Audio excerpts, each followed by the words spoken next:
우리의 삶이 어떤 삶이 되어야 될까? 오늘 제목을 함께 같이 읽어볼까요? 시작. 주의 뜻대로 행하는 삶. 한 번 더. 주의 뜻대로 행하는 삶. 자, 우리의 삶이 어떤 삶이 지혜로운 삶이고 어떤 삶이 바른 삶인가? 그 해답은 주의 뜻대로 행하는 삶이다라는 것이죠. 여러분, 주의 뜻대로 살고 계십니까? 그냥 아멘 하다 보면 하나님이 역사하신다니까요. 뭘 이렇게 부끄러워하십니까? 정답이 없는데 여러분, 주의 뜻대로 살기로 노력하고 계시죠? 이렇게 해야 좀 대답하기가 쉽겠죠? 네. 우리 그리스도인들에게 가장 우선되는 것은 주님의 뜻이 무엇인가를 늘 우리는 고민해야 되는 거예요. 주님의 뜻은 어디에 있는 것인가? 내가 왜 이런 일을 겪게 되었을까? 주님의 뜻은 무엇일까? 이런 늘 생각이, 이 중심이 우리의 삶을 지배할 수 있어야 돼요. 그래야 우리가 바른 믿음의 삶, 바른 그리스도인의 삶을 살아갈 수 있는 것이고, 그러니까 우리 장로님이 기도할 중에 정말 우리가 예수 믿는 것을 세상에 드러내기가 쉽지 않은 시대를 살고 있지만, 정말 우리 한 사람 한 사람이 주의 뜻대로 살고자 발버둥치고 노력한다면 우리는 세상을 향해서 우리는 당당하게 예수 복음을 전할 수 있다라는 말이에요. 사람들이 또 우리가 그렇게 주의 뜻대로 주의 뜻 안에서 바른 삶을 살아가고 있을 때 우리의 모든 행위를 사람들은 인정해주고 세상 사람들은 우리를 그렇게 바라봐 준다라는 사실입니다. 그래서 우리가 주의 뜻대로 살기를 늘 노력해야 되고 주님의 뜻은 어디 있을까를 늘 고민하며 살아가야 되는 것입니다. 심지어는 우리가 살아가 많은 어떤 삶의 계획을 세울지라도 우리는 주의 뜻이 어디 있는가, 주님의 뜻은 과연 무엇인가를 우리는 고민할 수 있어야 되는 것이죠. 자, 우리가 살아가면서 많은 계획을 세워서 많은 계획들을 세우며 살아갑니다. 내일은 이런 일을 해야지. 그리고 또 1년 후에는 내가 이런 일을 해야지. 이런 계획들을 우리는 우리의 삶 가운데 세우고 가죠. 그러나 우리의 인생은, 우리의 계획은 또 언제든지 바뀔 수 있다라는 거예요. 여러분 생각해 보세요. 우리가 내일 이렇게 내가 이런 일을 해야지. 이렇게 예를 들어서 농사를 내가 내년에는 좀 뭔가 이렇게 새로운 농사를 내가 해봐야지. 그렇게 계획을 했단 말이에요. 그런데 막상 그 뜻대로 그것이 이루어지느냐? 그렇지 않은 경우가 훨씬 많다라는 거죠. 어느 묘비에 이런 글귀가 적혀 있었습니다. 나는 내일을 기다리며 살았다. 그러나 내일은 오지 않았다. 무슨 말이에요? 내가 내일 뭔 일이 일어날 것 같은 기대감 속에 살았는데, 기다렸는데 내일을 맞이하기 전에 오늘 죽었단 말이에요. 내가 내일은 기다렸지만 나에게 내일은 오지 않았다. 이러한 내용이 이렇게 적혀져 있었다라는 것이죠. 그래서 우리의 인생은 안개와 같고 우리는 오늘조차도 주님이 허락 없이는 장담할 수 없는 게 우리의 인생이다라는 것을 우리는 인정해야 됩니다. 누가복음 12장에 보면 어리석은 부자가 나오죠. 이 부자는요, 아무튼 농사를요 어마어마하게 지었어요. 큰 농사를 지었던 사람이에요. 그러니 당연히 그에 대한 곡식도 수확도 어마어마하겠죠. 그냥 그 창고가 막 차고 넘쳤어요. 그래서 더 큰 창고를 더 지어서 이 많은 곡식들을 보관하고, 그리고 남은 여생 그냥 늘 놀고 먹으면서 그렇게 즐겁게 내가 내 인생을 보내리라, 그렇게 생각했단 말이에요. 얼마나 부럽습니까? 여러분, 그렇죠? 곡식이 차고 넘쳐가지고 더 채울 곳이 없어서 더 큰 창고를 지어가지고 그곳에 곡식들을 채워놓고 거기에서 그냥 먹고 즐기면서 인생 노년을 보낸다는 거 참 얼마나 좋습니까? 그죠? 그죠? 우리의 소망 아닙니까? 노년에 지금도 여러분 밭에 풀 메고 가서 그냥 뭐 하고, 그거 안 하고 그냥 편안하게 놀고 먹으면서 좋은데 구경하러 가고 좋은데 먹으러 다니고, 그게 우리 노년에 보내는 삶, 얼마나 멋진 인생입니까? 우리가 꿈꾸는 삶입니까? 그런데 그날 밤에 우리 주님이 나타나셔서 그에게 그의 영혼을 부리셔요. 너 오늘까지다. 너 이제 오늘 죽는다 라는 거예요. 자, 그러면 내일 그 누리려고 했던 그 모든 환상이 어떻게 되겠냐고요. 한순간에 무너지고 마는 것이죠.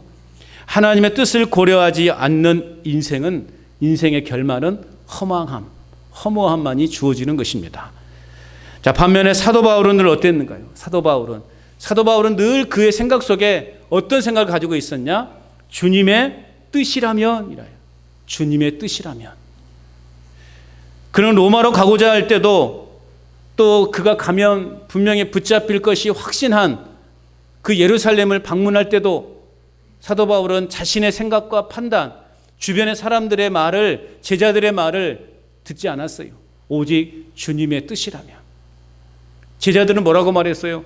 선생님, 예루살렘에 가지 마시라고. 지금 가면 선생님을 잡으려고 지금 사람들이 준비하고 있다고. 영원히 선생님은 이제 감옥에서 나오지 못할 거라고. 가지 마시라고. 그래서 제자들이 말렸단 말이에요. 그러나 사도 바울은 어떤 마음을 가졌다고요? 주님의 뭐라고요? 꼭 이렇게 말해야 기억을 하시려나? 그러니까 잘 기억하시라고요. 내가 언제 뭔 질문을 할지 모르니까. 방금 10초도 안 됐단 말이에요. 주님의 뜻이라면. 딴 생각하지 마시고 오늘 예배 중에 주님의 뜻이라면 나의 예배가 어떤 예배가 돼야 되는가? 그냥 딴 생각하고 뭐 빨리 가서 뭐 밭에 가서 뭐 해야 되는데 누구 만나야 그 생각하지 마시고 오늘 하나님께만 집중하는 그것이 주님의 뜻인 줄로 믿습니다. 사도 바울은 어떤 마음을 가졌다고요? 그래요. 주님의 뜻이라면. 그래서 뻔히 잡힐 줄을 아는데도 불구하고 그것이 주님의 뜻이기에 사도 바울은요 예루살렘으로 갔어요. 그래서 그것에 붙잡혀서 로마로까지 압송되죠. 바울은 자신의 미래가 불확실하고 고난이 기다리고 있다 할지라도 두려워하지 않았습니다. 오직 하나님의 뜻 안에 거하는 것이 가장 안전한 길임을 사도 바울은 알았기 때문이에요. 잡혀가도 감옥에 갇혀도 돌에 맞아도 이게 주님의 뜻이니 가장 안전하다. 내가 여기서 죽은다 할지라도 내 영혼은 천국에 가니 그것이 가장 안전하다라는 것을 사도 바울은 늘 마음에 품고 있었기 때문에 결코 내일에 대한 염려 가운데 살아가지 않았다라는 말이에요. 여러분, 그래서 오늘 본문에서 야고보는 모든 그리스도인의 삶의 자세는 어떤 삶이어야 되는가? 세상적인 유익을 쫓는 삶이 아니라 세상 속에서 주의 뜻을 쫓아 행하는 삶이어야 한다라는 것을 오늘 우리에게 가르쳐주고 있는 겁니다. 주변에 많은 말들이 있죠. 또 여러분 요즘은 정보의 홍수 시대 아닙니까? 뭐 우리가 어떤 요즘은 또 AI 시대, 챗 GPT 시대라고 하잖아요. 그래서 내가 궁금함을 물어보면은요 아주 상세하게 쫙 설명을 해줘요. 정보가 넘쳐나는 시대를 우리는 살고 있단 말이에요. 그러나 우리가 그런 것보다 더 중요하게 여겨야 될 게 뭐냐? 주님의 뜻을 쫓아가는 것. 주님의 뜻에 순종하는 것이 우리의 삶이 가장 안전하게 하는 것이라는 거예요. 그러면서 먼저 하나님의 섭리를 업신여기며 자신의 목적만을 위해 사는 사람들을 오늘 야고보는요 소개하고 있어요. 그것이 오늘 13절 말씀이거든요. 13절 같이 읽어볼까요? 13절 시작. 들으라 너희 중에 말하기를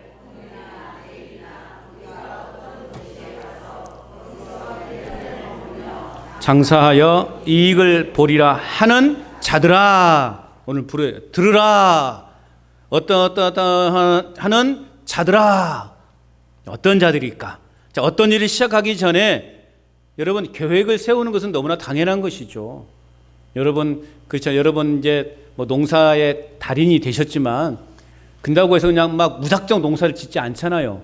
뭐 이렇게 우리가 계획안은 세우지는 않지만 그리고 여러분의 머릿속에는 이때는 어떤 씨앗을 뿌리고 이때는 어떤 모종을 심어야 되는 것이고 또 이때쯤이면 뭐 약을 몇 번 해야 되는 것이고 그런 것들이 여러분 머릿속에 다 계획이 들어있죠? 있죠. 예. 저는 그런 계획이 없어요. 왜요? 모르니까. 그래서 배추 심어놨는데 벌써 배추 막 이파리가 구멍이 뚫리고 몇 개가 타 죽고 그래서 엊그제 약방에 가가지고 약 사가지고 약을 하긴 했는데 잘 됐는가 모르겠어요. 아무튼 저는 언제쯤 약을 그냥 장로님께 여쭤봐요. 언제 약해야 돼요? 단감은 언제 따야 돼요? 대추는 언제 따야 돼요? 물어봐요. 모르니까. 근데 여러분 계획 세계는 다 내가 이걸로 뭐 이렇게 문서화는 하지 않지만 여러분 머릿속에는 다 계획이 들어있는 거죠. 우리는 아닌 것 같은데 다 치밀한 계획 속에서 우리는 삶을 살아가고 있습니다. 계획을 세워야 돼요. 꼼꼼하게 계획을 세워야 돼요. 자, 오늘 본문 13절 말씀에도 보면은요, 친밀한 계획을 세웠어요. 자, 이 사람들이 오늘 어떤 계획안을 세웠는지 한번 살펴보십시다. 13절 여러분 딱 보고 계셔요. 자, 오늘 13절에 어떤 한 사람이 이제 사업을 계획하고 있어요. 사업 계획안입니다. 여러분에게 물어볼 테니까 잘 대답하세요. 정답은 13절에 다 있어요. 제가 여러분 정답 없는 것을 물어보지는 않으니까요. 자, 사업의 시작점이 언제인가요? 그래요. 오늘이나 내일이에요. 이제 오늘이나 내일이나 사업을 지금 시작하려고 해요. 자, 그러면 사업의 장소는 어딘가요? 그래, 어떤 도시를 말하고 있어요. 어떤 도시. 잘하시네요. 그렇죠. 얼마나 좋아요. 이렇게 되니까. 자, 그리고 얼마 동안을 이 사람은 지금 계획하고 있어요? 그래요. 아주 자, 정답. 딩동댕. 1년을 머물면서 내가 여러 가지 한번 테스트를 해볼 것이다. 그렇게 지금 계획하고 있어요. 자, 그렇다면 이 사람이 계획하는 사업의 내용이 뭐예요? 아니, 장사하겠다는 거예요. 장사를 해가지고 어떻게 하겠다는 거예요? 이익을 보겠다는 거예요. 야, 얼마나 치밀한 계획입니까? 그죠? 이렇게 완벽한 계획이 어디 있습니까? 내가 오늘이나 내일 이제 사업을 시작을 할 텐데 그 장소가 어떤 도시에서, 그리고 얼마 동안 내가 1년을 머물면서 한번 이것저것 한번 내가 테스트를 해보겠다.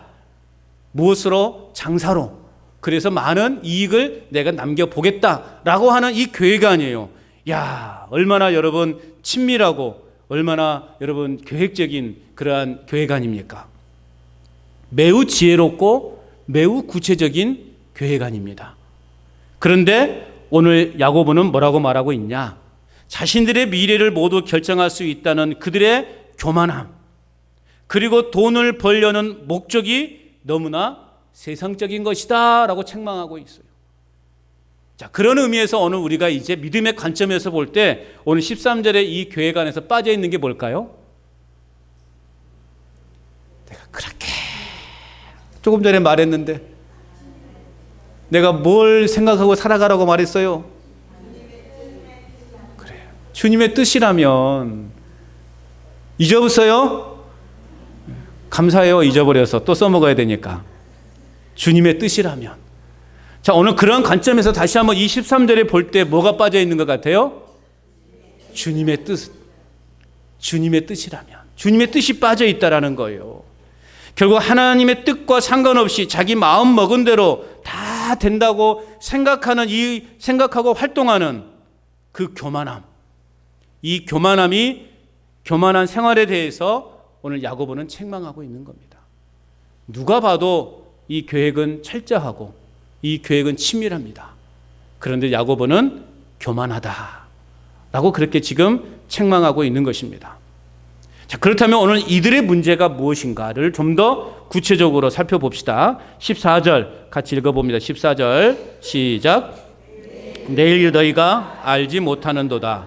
너희 생명이 무엇이냐? 너희는 잠깐 보이다가 없어지는 안개니라. 아멘. 자, 이들의 문제가 뭔가? 왜 야고보는 13절에 이렇게 치밀하고 계획적으로 세운 저들을 책망하고 있는 것인가? 저들의 문제점은 무엇인가를 지금 지적하고 있어요. 단순히 자신들의 안목에 의해서 미래의 계획을 세웠다라는 거예요. 이러한 사람들은 하나님을 전적으로 신뢰하지 않고 오히려 세상의 그러한 가치에 묶여 있는 사람들의 형태라고 볼 수 있습니다. 자기가 가지고 있는 재물과 또 자신이 가지고 있는 경험과 세상적 지혜와 판단을 다 동원해서 이 계획은 반드시 이루어질 거야 라고 하는 그러한 교만함이 이들의 잘못임을 야고보는 지적하고 있습니다. 이러한 사람들에 대해서는 온전한 그리스도인이라고 말할 수 없어요. 오늘 우리는 주님의 뜻이라면 이라는 이 문구를 우리 마음속에 새기고 우리가 계획을 또 해 나가야 되는 것입니다. 이러한 계획들은 인간이 이해할 수 없는 하나님의 섭리를 전혀 고려하지 않는 계획들이다라고 말할 수 있습니다. 자, 본문에서 말하는 이들이 가장 착각하고 있는 것은 뭐냐? 자신들이 내일까지 존재하게 될지 분명치도 않음에도 불구하고 세상적인 가치, 세상적인 지혜, 세상적인 경험을 너무나 당연한 것으로 지금 받아들이고 있다라는 거예요. 여러분, 세상적인 지식과 경험은요, 한계가 있어요. 우리의 경험과 우리의 지식은요, 한계가 있다라는 말이에요. 그래서 오늘 야고보는 우리의 인생을 뭐라고 말하고 있어요? 우리의 인생을 잠깐 보이다가 없어지는 안개다, 그렇게 말하고 있어요. 잠깐 보이다가 없어지는 안개. 무슨 말이에요? 우리의 인생은 그만큼 짧다라는 거예요. 여러분, 아침에 안개 보셨어요? 아침에 딱 일어나 보니까요, 안개가 꽉 차 있더라고요. 안개가 껴 있다고 그래야 되나? 아무튼 안개가 꽉 껴 있더라고요. 근데 지금 보니까 안개가 싹 사라졌어요. 어느새 사라져 버렸단 말이에요. 오늘 야고보는 우리의 인생이 이와 같다라는 거예요. 아무리 우리가 지금 이 땅에서 화려하게 또 그럴싸하게 멋지게 살아가고 있다고 생각하지만 우리 인생이 안개처럼 그렇게 쉽게 지나간다라는 거예요. 여러분 인생을 생각해 보라고요. 엊그제 그냥 지난번 말씀드렸지만 그냥 밥 한 소리 먹고 한 그릇 그냥 먹고 이 산 저 산 막 휙휙 뛰어다닐 만한 그러한 여러분 처녀들 아니었습니까? 꽃다운 처녀들 아니었습니까? 18세 순이. 그런데 지금 어떻게 되었어요? 내 몸 하나 이제는 가누기가 힘들 정도로 뭔가를 의존하지 않으면 걸어갈 수 없는, 생활할 수 없는, 참 그 생각하면 저도 마음이 속상해요. 마음이 아파요. 어느새 내가 이렇게 되었을꼬, 어느새 내 인생이 여기까지 왔을꼬, 그런 생각 해보잖아요. 어릴 적에 여러분 10대 때, 여러분 10대 소녀 시절에 지금 이 상황을 생각해 보셨어요? 예? 내가 지금 이렇게 살아갈 거라고 생각해 보셨냐고요? 어떤 생각 하셨어요? 팔팔하게 살 거라고. 그러니까 이렇게 안 살까 생각했는데 눈 떠보니까 내가 지금 이런 삶을 살고 있는 거예요. 이게 우리네 인생. 그럼 우리가 정말 우리의 삶에서 중요한 게 뭔가, 그걸 놓쳐서는 안 되는 거예요. 안개는 오늘 새벽에 자욱했다가 해가 떠오르면 사라지는 것처럼 우리의 인생이 그런 인생인 거예요. 이처럼 인생의 허무함에 대해서 시편 102편 11절에서는 뭐라고 말하고 있냐? 내 날이 기울어지는 그림자 같다. 또 풀에 시들어짐 같다. 그렇게 말하고 있어요. 그림자. 빛만 사라지면 없어지는 게 그림자예요. 아무리 예쁜 꽃이라도 때가 되면 금방 시들어버린 게 꽃이란 말이에요. 또 욥기 8장 9절에 보면 세상에 있는 날이 그림자와 같다. 우리 인생이 그림자와 같대요. 또 야고보가 1장 10절과 11절에도 말하면 인생을 풀의 꽃과 같다라고 그렇게 비유하고 있습니다. 우리는 그런 인생이에요. 아무리 멋지고 훌륭한 계획을 세웠다 할지라도 우리의 생명이 사라진다면 그 멋진 청사진은 모두가 쓸모없게 되는 거예요.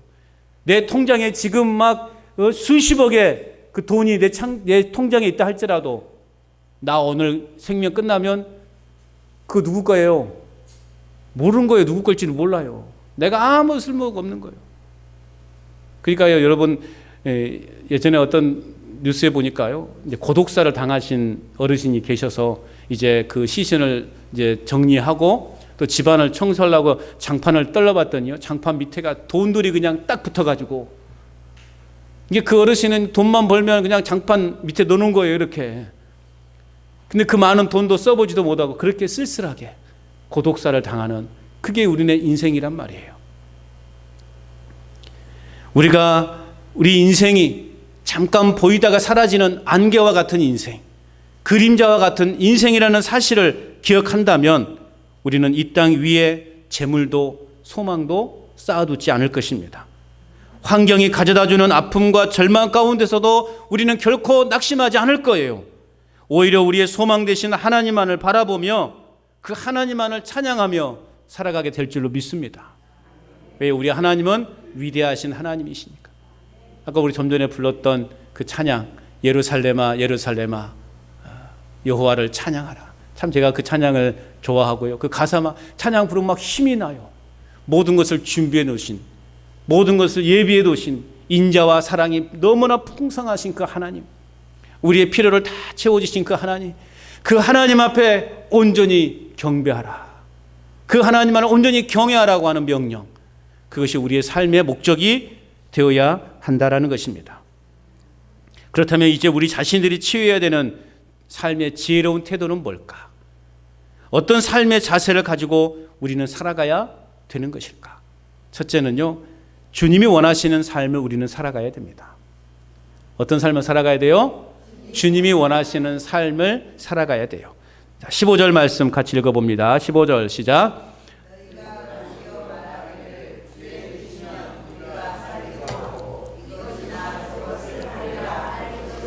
자, 너희가 도리어 말하기를, 이게 무슨 말이냐? 너희는 이렇게 말해야 된다라는 거예요. 너희는 이렇게 말해야 된다. 어떻게 말해야 되는가? 어떻게 말해야 되는가? 아까 우리가 13절처럼 어느 도시에 가서 장사도 하고 돈을 벌 것이다, 그렇게 말하는 것이 아니라 오늘 15절에 있는 것처럼 마땅히 주님이 원하시면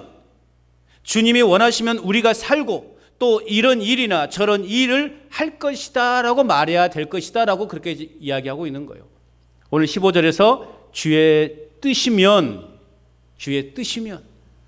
그 다른 성경으로 말하면 주님이 원하시면 우리가 살고 또 이런 일이나 저런 일이라 할 것이다 라는 거예요. 여러분, 아까 13절 말씀과 15절 말씀이 대조가 되죠. 13절 말씀엔 계획이 치밀했어요. 누가 봐도 완벽한 계획이었단 말이에요. 그런데 뭐가 빠져있었다고요? 주님의 뜻이라면 빠져있었다는 거예요. 그런데 오늘 15절 말씀에는 간단해요. 살기도 하고 이것저것 하겠다. 앞에 단자가 뭐가 붙어 있어요? 주님의 뜻이면. 주님의 뜻이라면 내가 살기도 하고 내가 이것도 하고 저것도 하겠다. 그런 의미로 오늘 우리에게 말씀하고 있다는 거예요. 하나님이 우리 자신을 통해 원하시는 것은 장사를 해서 많은 이윤을 얻는 것이 궁극적인 목적이 아니에요. 배불리 먹고 떵떵거리며 사는 것을 우리 주님이 원하시는 것은 아니에요. 물론 우리가 농사를 지었다 그러면 풍년을 우리가 기대해야 되죠. 장사를 했다 그러면 많은 이윤을 남기는 것이 우리의 목적이 되긴 해야 되겠죠. 근데 그것이 궁극적인 목적이 되지 않아야 한다는 거예요. 하나님의 뜻은 뭘까?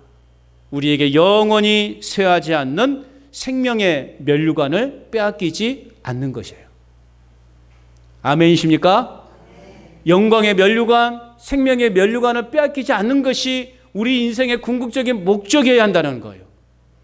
내가 돈 한 푼 더 벌어보려다가 생명의 면류관을 빼앗겨버리면 그 인생은 어디 가는 거예요? 지옥 가는 거예요. 내가 조금 더 수확을 해보려고 하려다가 생명의 면류관을 빼앗겨버리면, 물론 내 손에 쥐어진 것은 많이 있겠지만, 내 창고에 쌓아지는 곡식은 많이 있겠지만 그 인생 어디 가는 거예요? 지옥 가는 거라는 거예요. 가장 단순한 질문 여러분에게 해보겠습니다. 여러분, 지옥 가고 싶으세요? 천국 가고 싶으세요? 무슨 그런 말이라고 묻냐고. 그런데 여러분, 우리가 이렇게 천국 가고 싶은 마음이 간절하지만 우리의 실상의 삶에서는 천국보다는 지옥을 향해 가려고 발버둥 치는 사람들이 의외로 많다라는 거예요. 여러분의 삶을 한번 돌아보시라고요. 나는 지금 천국을 향해서 정말 순수하게 이 생명의 면류관을 빼앗기지 않기 위해서 발버둥 치고 있는가? 아니면 나는 지옥을 향해서 지금 열심히 가고 있는가? 우리는 우리 자신을 잘 살펴야 되는 것입니다. 주님이 원하시는 것은 부귀영화를 누리는 것이 아니라 생명의 면류관을 빼앗기지 않는 것을 원하고 계시는 거예요. 잠깐 보이다가 없어지는 안개와 같은 우리 자신들의 생명을 위하여 생명의 원천이신 하나님을 외면하지 않는, 하나님을 부인하지 않는, 하나님을 거부하지 않는 삶을 살아가시기를 주님의 이름으로 축복합니다. 우리의 생명이 우리의 통제하에 있는 것이 아니라 주님의 의지와 계획 안에 달려있다는 사실을 우리는 믿어야 하는 것이에요.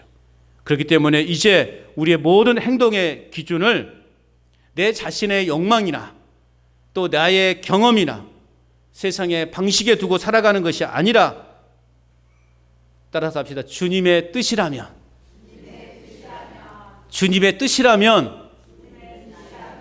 그런 마음으로 우리가 살아가야 한다는 거예요. 주님의 뜻이라면 내가 용서하지 못할 사람도 용서해야 되고 내가 사랑하지 않을 사람도 사랑할 수 있어야 돼요. 지난주 숙제했어요? 제가 안 물어볼 줄 알았죠. 숙제했어요? 지난주 숙제가 뭐였어요? 했어요? 안 했어요? 했어요라는 말 하다가 했라고 했는데 못했어요. 진짜 그런 소리 내가 들리는데요. 했어요 하려다가 못했어요. 회관 문 열고 들어가면서 뭐 하라고요? 네, 그거 하라고요. 그렇게 사랑합니다, 축복합니다. 주님의 뜻이래요. 그게 주님의 뜻이에요. 첫 만나는 사람들에게 밥 먹었어? 잘 살았어? 잘 잤어? 그게 아니라 아이고 사랑합니다, 축복합니다. 이게 우리의 첫 인사가 되어 보시라고요. 우리의 삶이 바뀌어질 줄로 믿습니다. 제가 괜히 그렇게 말하는 거 아니라니까요. 여러분의 영적 건강을 위해서 제가 말씀드리는 거니까 잘 숙지하시고 한번 실천을 해 보시라고요. 종종 잊을만 하면 또 내가 물어볼 테니까요. 그게 주님의 뜻이란 말이에요. 주님의 뜻이라면 우리가 못할 게 뭐가 있냐고요. 오직 하나님의 뜻에 따라 행동함이 마땅하다. 오늘 야고보는 우리에게 가르쳐주고 있습니다. 그렇기 때문에 오늘 우리는 주님이 원하시는 삶을 살아야 돼요. 주님이 원하시는 삶. 오늘 우리가 원하시고 바라시는 그런 삶을 살아가겠나라고 결단하는 삶의 자세를 갖고 살아가시기를 바랍니다. 또한 어떤 자세를 가져야 되는가? 둘째는요, 허탄한 자랑을 하지 않는 삶이어야 돼요. 허탄한 자랑. 이 허탄한 자랑이 뭘까? 자, 16절 말씀 같이 읽어봅니다. 시작. 이제도 너희가 허탄한 자랑을 하니 그러한 자랑은 다 악한 것이다. 아멘. 왜 우리가 허탄한 자랑을 하지 말아야 되는가? 그것이 곧 악한 것이기 때문에.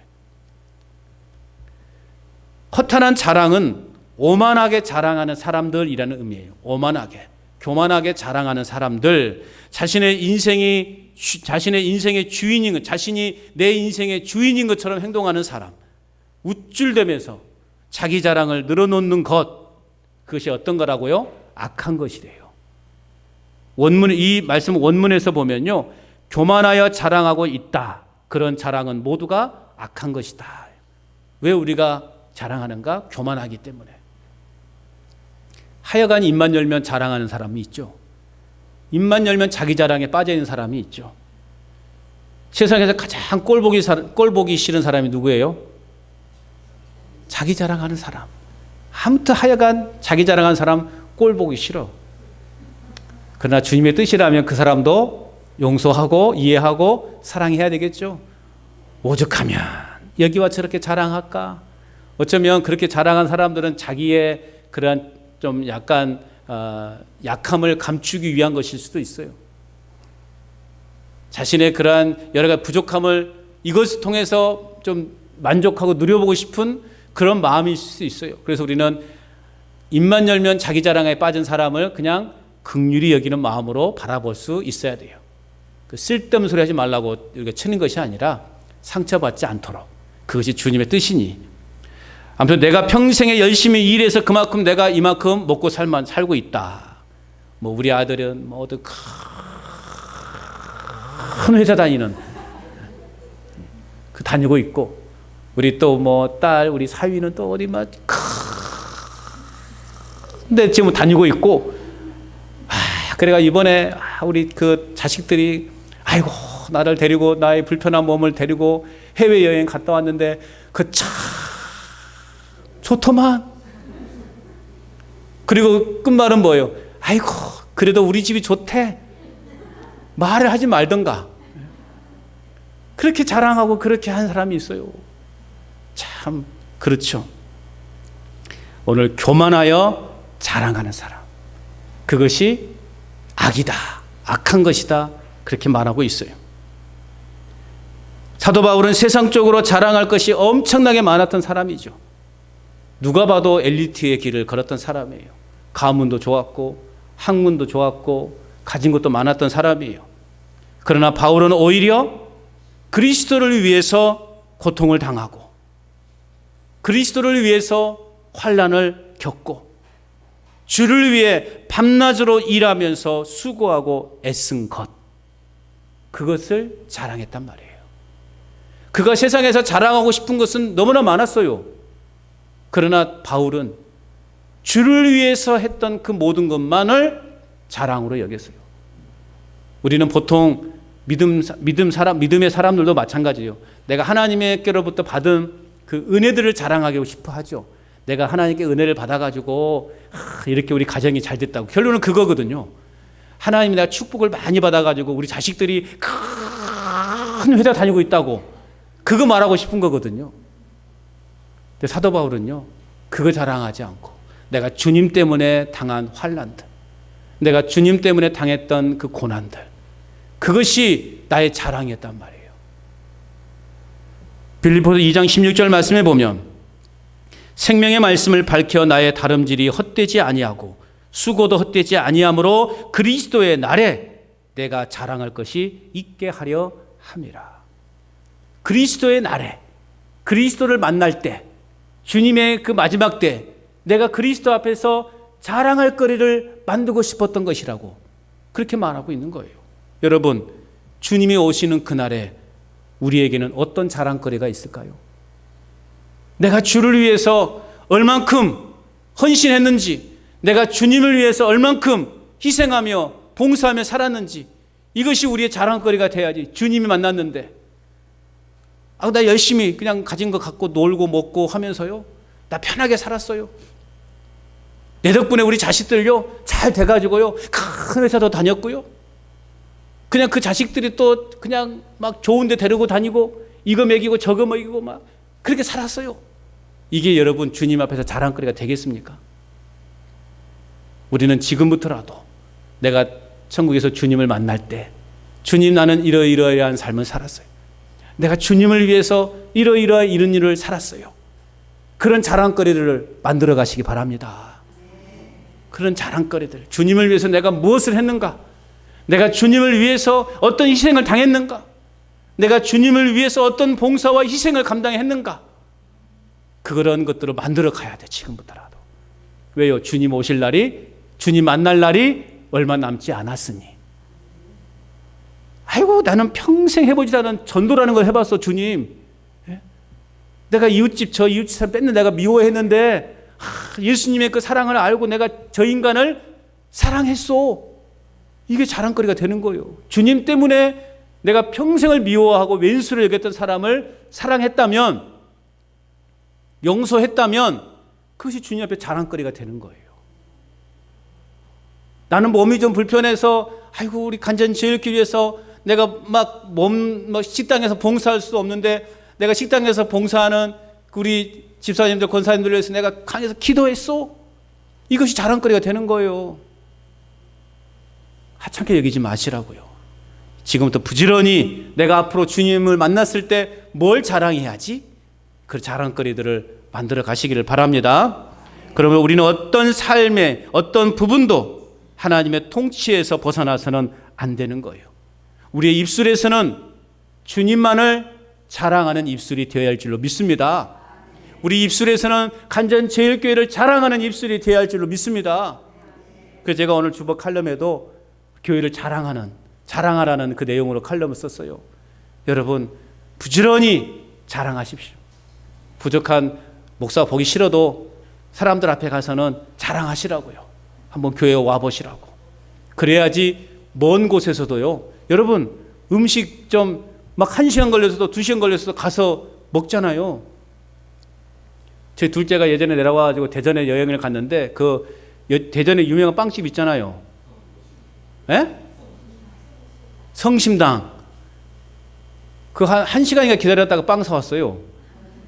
그 아무튼 인기에 의해서 먹어보니까 우리 동네에서 파는 빵이나 별반 다름이 없더만은, 우리 집에 그 모골빵집 가보십시오.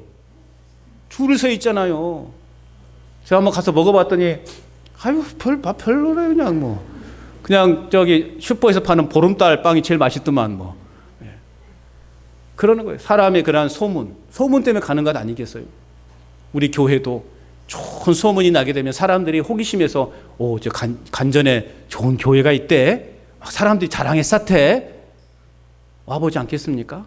장애 가가지고 간전 제일교회 자랑하시라고요.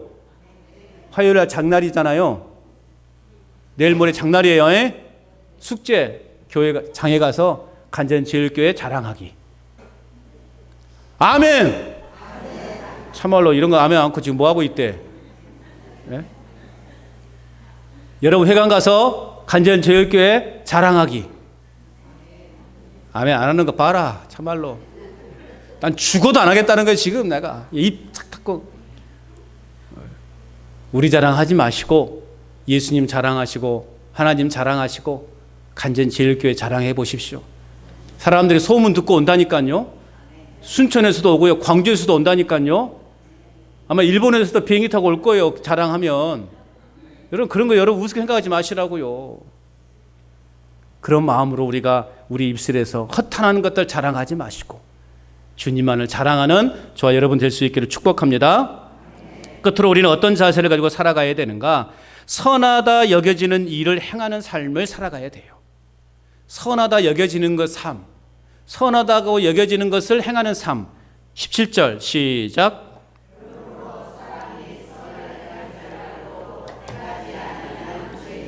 보세요. 사람이 선을 행할 줄 알고도 행하지 아니하면 뭐다? 죄돼요. 죄. 우리 인생들은 하나님의 피조물이잖아요.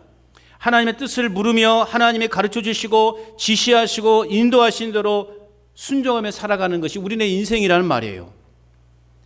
그래서 이것이 선이라는 것을 예수님을 믿는 사람들이라는 것은 다 알고 있죠. 그런데 이 선하다고 여겨지는 것들을 우리가 행하지 않으면 그것이 죄라는 것입니다.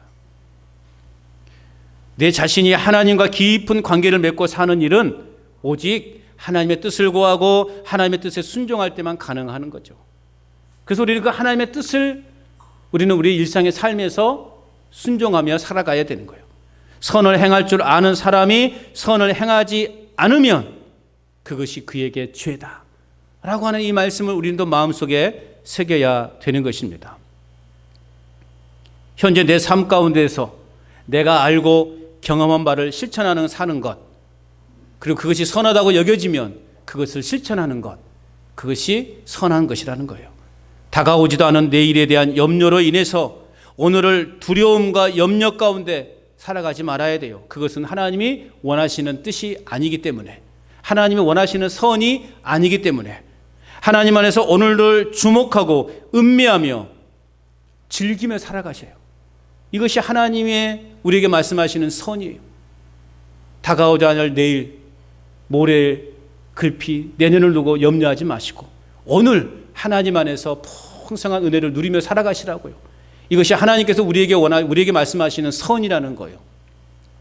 근데 그것이 선인데 그 선을 실천하지 않고 염려하고 두려워하고 불안 가운데 있는 것, 그게 뭐라? 죄다고 말하고 있는 것입니다.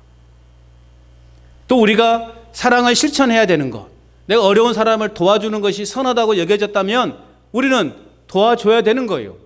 왜? 그것이 선이기 때문에. 우리 자신들이 할 수 있는 것만큼 우리는 행하는 삶을 살아가야 되는 것입니다. 오늘 아직 연약한 신앙이라 할지라도 그 신앙으로도 우리는 우리 이웃을 얼마든지 섬길 수 있어요.